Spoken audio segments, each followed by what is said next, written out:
Assalamualaikum warahmatullahi wabarakatuh. Perkenalkan, nama saya Dianusi dengan NIM 22142412. Pada kesempatan kali ini saya akan membuat video untuk memenuhi UTS dan UAS Ekologi Sosial yang diampuh oleh Bapak Roni Lukum SPD MSc. Pada video kali ini saya akan menjelaskan tentang membangun tradisi multikulturalisme di kalangan peserta didik. Jadi teman-teman, di tengah keberagaman bangsa Indonesia yang terdiri dari ratusan suku, bahasa daerah, budaya, serta agama, membangun tradisi multikulturalisme di kalangan peserta didik menjadi kebutuhan mendesak yang harus menjadi perhatian semua pihak sekolah.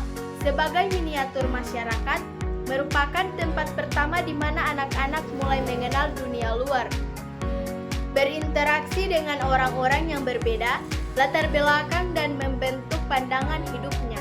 Namun kenyataannya di lapangan menunjukkan bahwa semangat multikulturalisme masih belum sepenuhnya mengakar di lingkungan pendidikan. Tidak jarang kita temukan kasus-kasus intoleransi, perundungan, dan pengucilan yang terjadi di sekolah hanya karena perbedaan agama, suku, atau adat. Hal ini menunjukkan bahwa pemahaman dan sikap menghargai perbedaan belum sepenuhnya tumbuh secara alami di kalangan peserta didik. Banyak dari mereka tumbuh dalam lingkungan homogen dan membawa stereotip yang tidak dikaji secara kritis.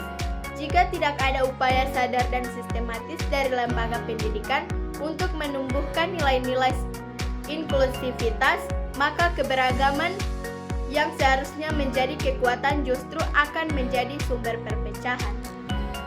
Sebagai mahasiswa, saya melihat bahwa peran dunia pendidikan sangat strategis dalam membentuk masyarakat Indonesia yang toleran dan menjunjung tinggi nilai-nilai kemanusiaan. Pendidikan multikultural tidak cukup hanya diajarkan sebagai teori di dalam kelas, tetapi harus menjadi budaya sekolah yang tercermin dalam setiap aspek kegiatan, mulai dari kurikulum, cara guru mengajar, sampai interaksi antar siswa.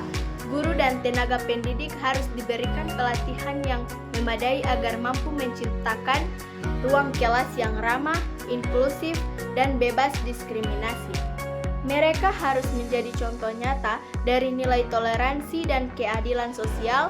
Selain itu, perlu diciptakan program-program pembiasaan yang membentuk perilaku menghargai perbedaan, seperti diskusi lintas budaya, kerja kelompok yang beragam, hingga pertukaran pelajar antar daerah yang dapat memperkaya pengalaman sosial siswa.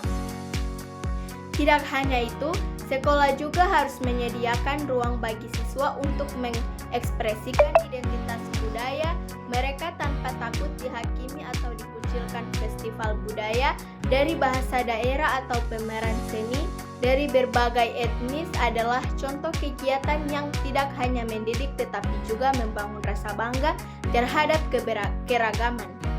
Dalam konteks ini, peran mahasiswa sebagai agen perubahan sangat penting.